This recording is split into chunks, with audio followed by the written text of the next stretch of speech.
Hello everyone, কি অবস্থা সবার? আশা করি সকলে ভালো আছেন। আজকে ভিডিওতে সবাইকে স্বাগতম। আজকে খাবো বরই ঝালা, খাওয়ার জন্য রেডি হয়ে গেছি। আমার কোলে আছে আমার ভাগ্নি ছোট আম্মু। আম্মু বারে শুধু ক্যামেরার দিকে দেখে যে মামা কি করে। এই বরই ঝালার কথা শুনে অনেক আপুদের মুখে পানি চলে আসছে। এখন অনেক আপুরা কমেন্ট বক্সে এসে বলবে, ভাই আমার মুখে তো পানি আসেনি। আরে আপু, বরই দেখলে আবার মুখে পানি চলে আসবে না, এটা কোনো কথা? এই সেই বরই মাখামাখি চলতেছে। এই বরই মাখা দেখলে মেয়েরাই বেশি খুশি হয়, মেয়েরাই বেশি এই বরই মাখা পছন্দ করে। শুকনা মরিচ আর লবণ, সাথে কিছু চিনি, টক ঝাল মিষ্টি হয়ে যায় বরই মাখা। এখন আমি একটু বরই মাখা টেস্ট করে দেখি আসলে বরই মাখা কেমন হয়েছে। এই যে বরই মাখা, দেখি একটু টেস্ট করে দেখি আসলে কি রকম হয়েছে আজকে বরই মাখা।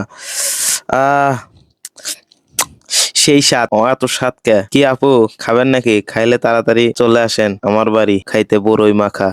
বরই মাখা খাইতে সেই স্বাদ। এত স্বাদ কে? কি আপু, খাবেন নাকি? খান খান একটু, নাহলে বিকাশ নাম্বারটা দেন, বিকাশ নাম্বারে পাঠিয়ে দিই এই বরই মাখা।